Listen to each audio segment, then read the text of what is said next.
So we have a really lousy HVAC system here. Like one thermostat in between two studios works vastly different.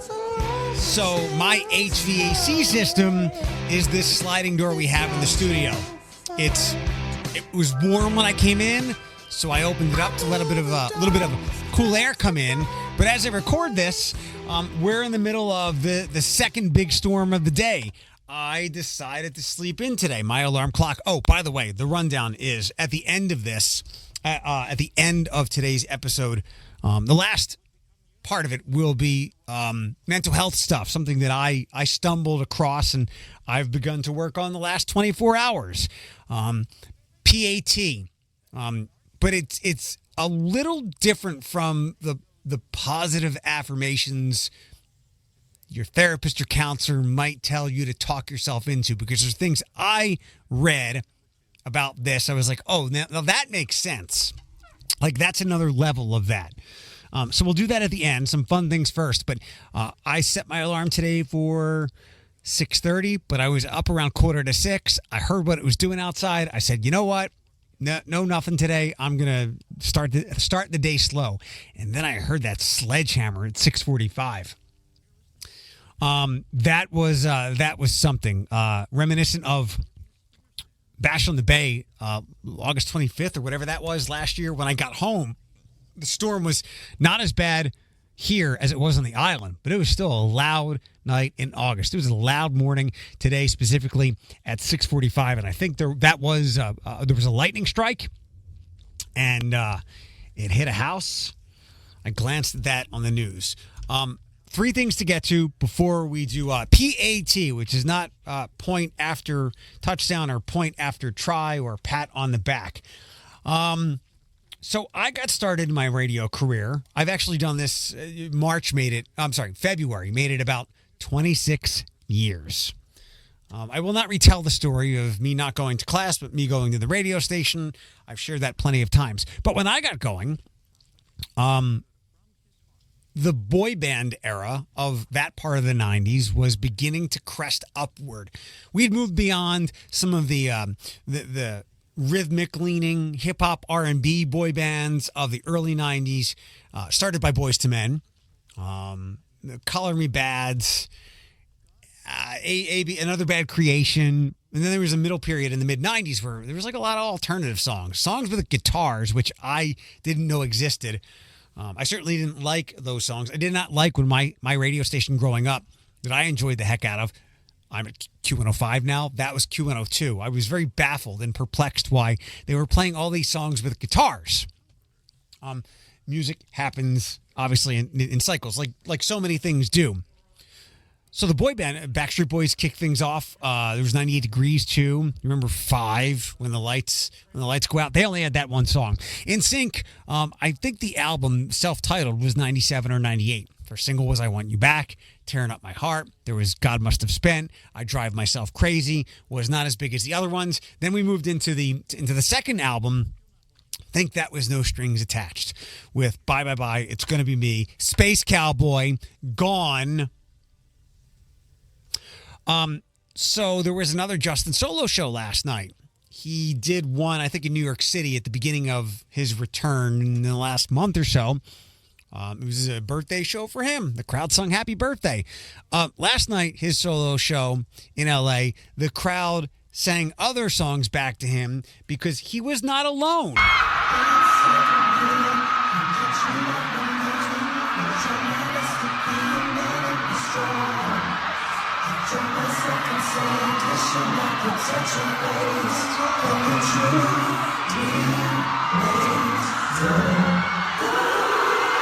One of my very favorite NSYNC songs. I have a memory of that. When we played that on my radio station back in whatever it was, 2002, we would get a lot of calls from people who would typically, from black women who would typically listen to the hip-hop stations. If you know Detroit, WJLB and whatever the other station was back then, they would call us to play that song because I think the thought was they thought it was Michael Jackson and they wanted to hear it because it was such a great soul vibe.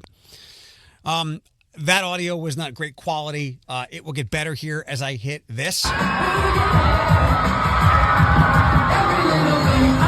Watching this gave me chills. I have no shame.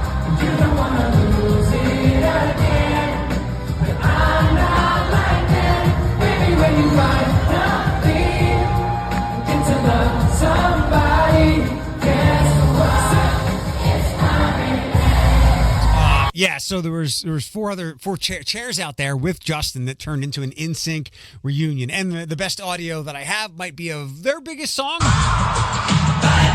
Listen close to the end, and yeah, this gave me chills watching it. I'm doing this tonight. You're probably gonna start a fight. I know this can't be right. Hey baby, come on.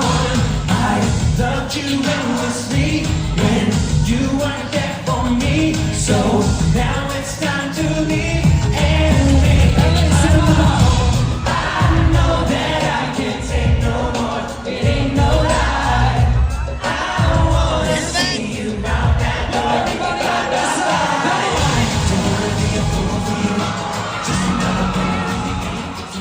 There was a time, I think, in my life where people would raise an eyebrow or they'd be stunned that I would say, I love those songs. I think I like more Backstreet Boys songs than I like NSYNC songs, but those songs are iconic and legendary. And I will reiterate this from last year when the NSYNC reunion song came out.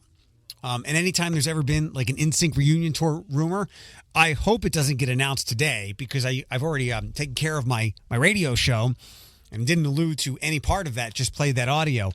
If there's an NSYNC reunion tour, the glitches and mishaps that occurred during Taylor Swift's on sale with Ticketmaster might look like today we have a very rainy day. A single droplet of water compared to what might happen to Ticketmaster and people in the frenzy that will be trying to buy those tickets. One of which might be me. In fact, I will tell, when I first moved to Detroit, and it was like 99, they were performing at the Silverdome, and I didn't stay for the whole show because they might not have even been the headliner, but I saw them. Not that much longer later, Backstreet Boys were performing at the Palace. I think it was the Millennium Tour for that massive album.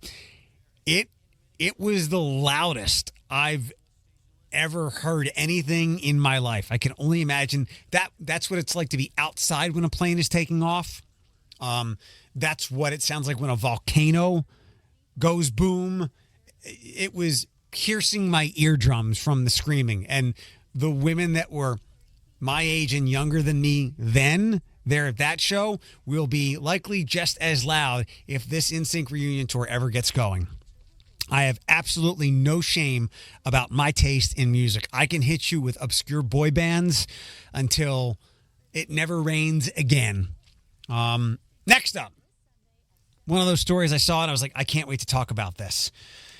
There's been a lot of funny headlines, one of which was Cat in the Vat. So there is a big issue in Japan right now. In fact, this Guardian story starts out, it could be the opening scene from a new Marvel movie.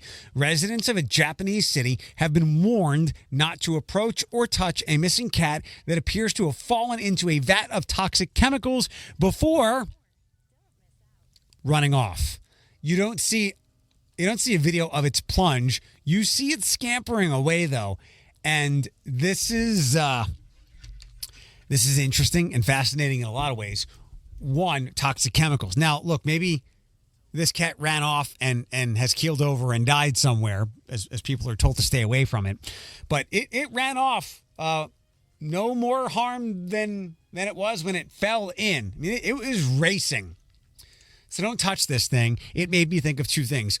Vat of chemicals. One was the Toxic Avenger, the really like F-list 80s movie that is kind of creeping back. And of course, there is no conclusive Joker origin story.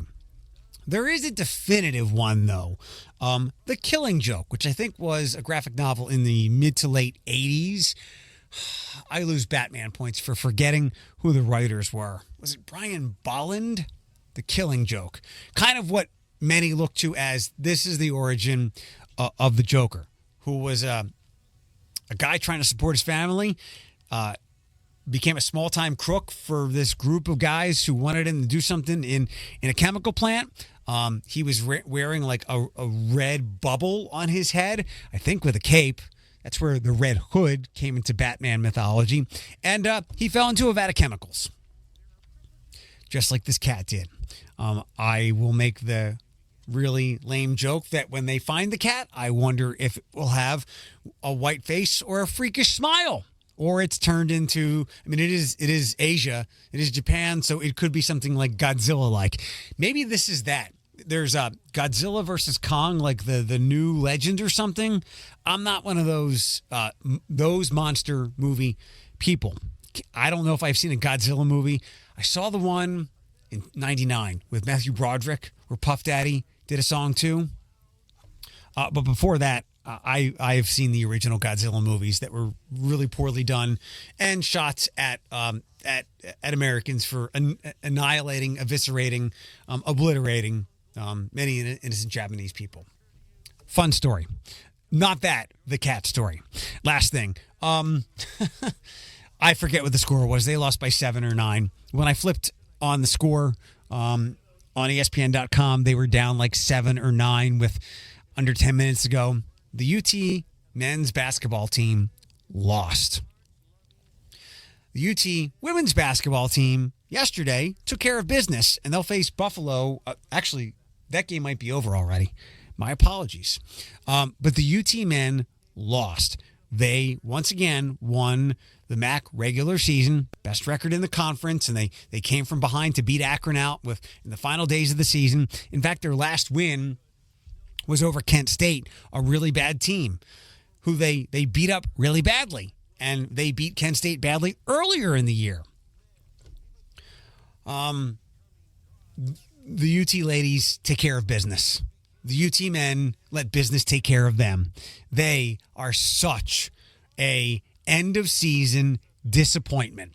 By the way, again, they were the number 1 seed. Kent State was I think the last seed in the tournament. This is a giant, disappointing, deflating, but not surprising upset.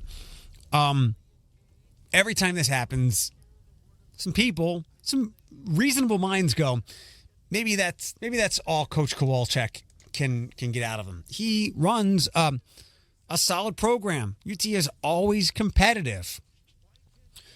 They've not been to the tournament in like 40 years, so let alone win a game.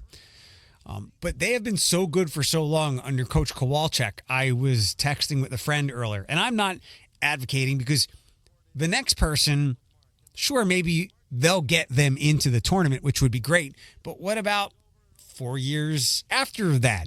The program we know is always going to be good and solid. Sometimes when you move on from solid, sure, you get one really exciting year, but the 4 after that, or many more after that, it becomes more inconsistent. So do you want consistently good, or do you want the chance to be really good, but also know there could be some down years? Or maybe there's somebody out there that can take all the success that Coach Kowalczyk has built into this program and turn it into annual tournament appearances. Because annually, they're one of the 2 or 3 best teams in the MAC. In fact, when I was texting with my friend, I was thinking, what if Coach Kowalczyk 3 to 5 years ago, and again, he's a wonderful part of this community. His kid is really good, plays St. John's. He and Coach Culp are bedrocks. They're pillars in our community. And while basketball is an important sport and important to the university, sometimes the things those two do outside in the community is even more important in the lives they affect. But I wonder if he may have left 3 to 5 years or so ago, if someone else might have taken this program and taken all of these so-close tournament appearances and followed through on them. And instead of disappointing, deflating losses on the cusp of being in the tournament for the first time, essentially in my life, that person gets them over the hump. Like this year, not just another one of those opportunities. In fact, I'm kind of glad they lost in the first round. Let's get it over with rather than another semifinal or MAC final or MAC tournament final loss. Extremely disappointing. And I am curious to see the people who know the program and stuff way more than me. And I'm not even, because he's got smarter, more influential people than me reaching out. But, once a year I have the new-ish UT athletic director, Brian Blair, on. And he had some decisions to make when he got here, both with Coach Kowalczyk and Coach Candle. I'm curious to see the dialogue around Coach Kowalczyk and say it what it is, like another failure with a really good team. You'd almost rather have the BG situation where the team was just really, really lousy for a long time, because everything is about expectations, and hope can be a four-letter word.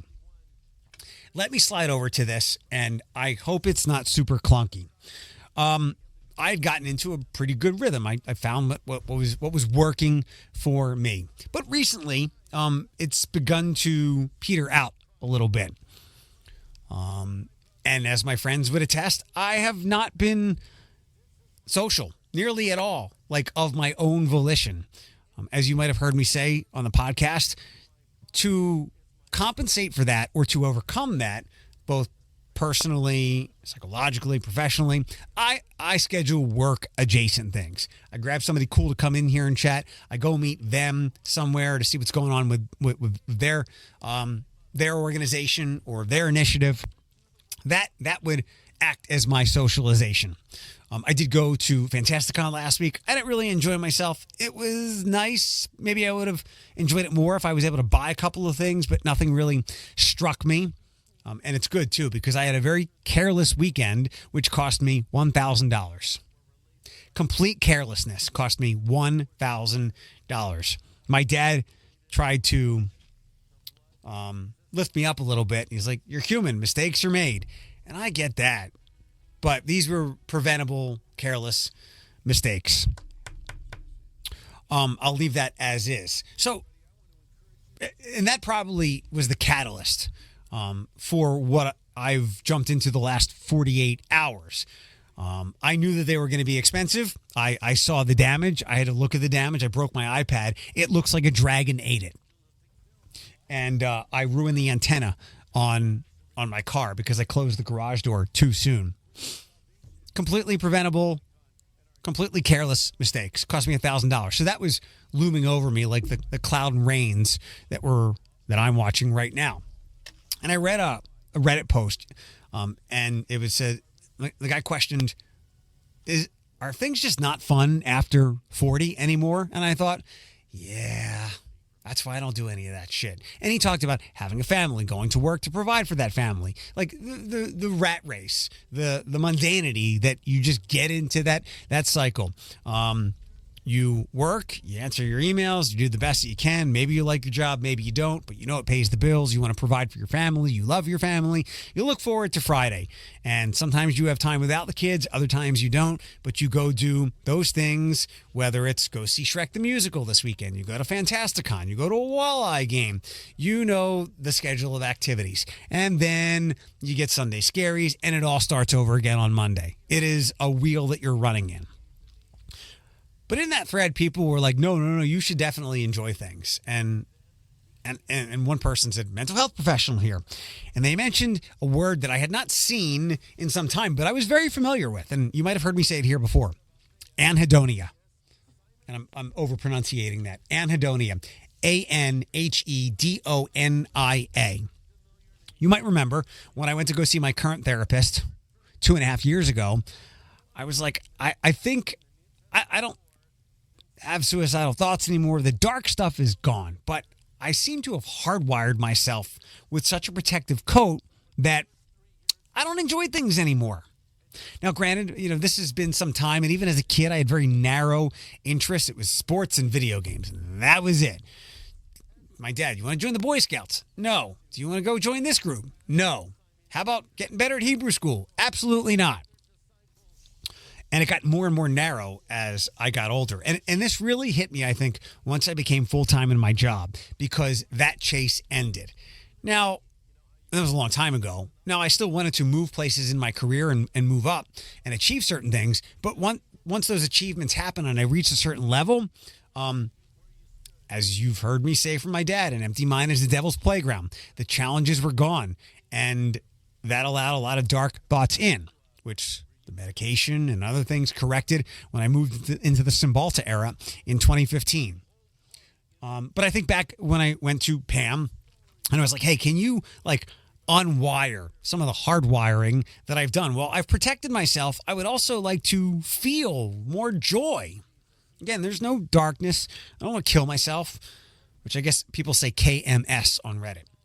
There's very little of that, although it creeps when I get bored, which is often. Why do you get bored? I mean, you have a lot of free time. I do have a lot of free time, and I could be way more productive with it, but I don't enjoy things. I enjoy this. I mean, I like being good at my job and achieving things, but as we've learned, a job, a workplace should not be everything in your life. And in a lot of ways, as my friends will tell you, it is, because he doesn't go out anymore. I just do my work adjacent things. That unwiring, I didn't achieve what I wanted with Pam and others at Unison, but I got to a better place. A lot of it might have been because my work situation was better. Never underestimate getting out of a terrible work situation. You're there 8+ hours a day. Another 8 hours you've got yourself, and then another 8 hours, roughly speaking, you're sleeping. So essentially more than half of your waking day, you could be at a soul-sucking place or have a soul-sucking person there. Imagine getting away from that. That unto itself could be the best medication you could ever have for whatever you might be dealing with. So I read this person's post and I read some of the responses, and I was like, yeah, I remember anhedonia. And then I began to do the rabbit hole thing. What is a good remedy for anhedonia? Fortunately, it was things that I'm already pretty proficient at. Medications, antidepressants of all kinds. I'm now on Trintellix and Wellbutrin, which should be helping me to enjoy things. And they have to a degree, but they've more so removed the darkness. And we're going to come back to that, which is why I'm going to take this in a direction that you might be thinking, well, just think positive things. It's hard to do that. The remedies were medication, antidepressants, and counseling and therapy, CBT therapy, to untwist thoughts, which I, again, am very proficient in. You've heard my spiel. I have untwisted so many negative thoughts and distorted thoughts in my life with the flooding and immersion technique, the what's the worst that could happen technique, the no should statements technique. You should be better at your job. No, not should. You could be better at your job, but not should. Don't pin yourself in with words. Talk to yourself more than you listen to yourself. Talk to yourself as you would console a friend. I know all this shit, and it is why there are very few dark thoughts in my head. So all the anhedonia stuff, and I think her name was Michelle Krasky, was kind of somebody who pushed this forward. She's a professor, psychologist out in L.A. at UCLA. Her place doesn't take insurance. It's $300 to $500 a visit, but she maybe seems to be the godmother of moving forward with PAT, positive effect treatment. Now, when I looked it up, all I could find was papers, and I don't do good with educational papers. But I did stumble onto a blog of Dr. Matthew Smout, an Australian guy, and I wrote this guy an email. We'll see if he gets back to me. And it summarized a lot of the things in the papers. And I took some notes that I'm going to dive into, because really there's nothing. Changing my medications, this might be the peak. I mean, I've done a lot of different medications. I'm at a good spot with Trintellix. The reason I hopped onto it, I seem to be seeing gains with. I'm actually sleep less now, which is not a terrible thing. It's not like mania lack of sleep where I'm up for 48 hours straight. I can do on 5.5 or 6 hours of sleep and be good. So I've kind of liked that part of Trintellix. It gives me hours that I've slept away for years, even up till now. And I sleep my weekends away because I don't enjoy things. I wish I could flip a switch and like what I used to like. I wish I could sit and play video games without having any drinks for hours on end. I wish I could go out with friends and not feel like, oh, I want to go home and do all the things that I used to enjoy. other than the quick bursts of enjoyment where I buy a new transformer, I have a good conversation with a friend, and I'm not asking for constant happiness. As I counsel people, that's not a thing. That's impossible. Happiness is a feeling. It will come and go. But when I have I have so much free time, and I can be taking so much advantage of it. But everything to me is very ho-hum. It doesn't appeal to me. It doesn't give me joy. Again, I think this is a big reason why I've kind of retired from dating. In addition to, God, people are a challenge. Like, it just doesn't, and it all works as one. People being a challenge is part of it. But also, it's like, just not it. Like, there's nothing about someone or something that gets me to want to leave my house or get out of my routine. So Dr. Smout here will kind of summarize positive affect treatment. And I'm going to run through these in the clinical way. First module, 7 sessions, and I think he's actually teaching therapists how to go about this. And by the way, one more thing, I downloaded a mindfulness app yesterday, which I've always failed to do, mindfulness. It's $70 a year. Everybody says it works. I'll hold off. I'll try this stuff first. Scheduling. Actually, you know what? Instead of reading all of this, and I can share that blog post, I'll give you the takeaways that I got. Now, remember, I don't have any negative thoughts, but there's nothing that I'm magnetized to enjoy. Schedule things that offer, and this is basically word for word from Dr. Smout here. Schedule things that offer inherent pleasure and can provide mastery. Achieving things, being good at things, whether it's working out or at work. Those are good pops, bursts, glimmers, as we talked about before. Schedule things that offer inherent pleasure. So even if they don't appeal to me, put them on the schedule. Knowing at the very least, maybe you'll be in the mood to do it. Maybe you'll guilt yourself into doing it because you don't want to let somebody down.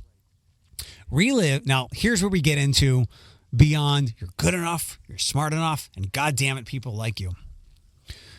Relive positive experience to deepen and savor. I'm going to say this again. Relive positive experience to deepen and savor. I can tell you, no counselor has ever done this with me before. We have always tried to untwist the dark thoughts, which again, are gone. Get rid of the distortions. But this isn't a distortion. This is like going to the gym. I looked at this as rebuilding the muscle, the electricity in my brain that used to enjoy things. If you used to be able to bench press 150 pounds and now you can't, you could probably get back up to that. You've just got to retrain the muscle. Relive positive experience to deepen and savor. The way that I see that is, think about times I had fun. Close my eyes. What's the time I had fun? Doing the podcast is hard to think of these things off the top of my head. Relive positive experiences to deepen and savor. So take myself back to those moments and close my eyes and walk myself through it and try to resurrect the feelings that I felt then. The feelings, the sounds, the smells, the touches, and what created that enjoyment. Maybe that will reactivate things in my brain so that I can enjoy things that I don't enjoy anymore. Find the positive and bad spots. The silver lining, this is also a CBT technique that I'm pretty good at. I constantly was telling myself after my accidental weekend, you're lucky it wasn't worse. You're lucky the garage isn't destroyed. You're lucky that an iPad is only $250 now. You're lucky that you can afford it. So I found the silver lining. I'm good at that. Here's some Stuart Smalley shit. Read wins in front of a mirror. And I am of the mind that saying stuff out loud, you don't do it around people, but saying stuff out loud can allow your ears to hear it and feed it back into your brain and work that muscle of positivity. Imagine, and this is the other big one here. Imagine, rehearse, potentially positive upcoming events. So this is the opposite of relive the good. This is think about the good that could happen and talk your brain into it. Imagine, rehearse, potentially positive upcoming events. Also, another ground level fundamental, which I think I'm pretty good at. I do it without thinking now because I always say thank you and hold doors and can I help you when I'm out and about in public. One act of generosity every day. That's self-explanatory. And then I should probably get back to gratitude practice, which I was doing in the shower quite often. 3 to 5 things that I am grateful for that I had absolutely no influence over. Positive affect treatment. This is all new in my world. I was almost reluctant to share it with you because I'm only 24 hours into this venture. But I've made my brain work on it a bunch. And again, it is completely new. I have never come across this before, ever. Because when people are depressed and down, you want those negative thoughts gone. And I guess the thinking is when the negative thoughts are gone, people have those natural joys. Their friends, their loved ones, what they do for a living, working out, their hobbies. When the cloud is away, they can sink themselves back into them. That's not the case with me.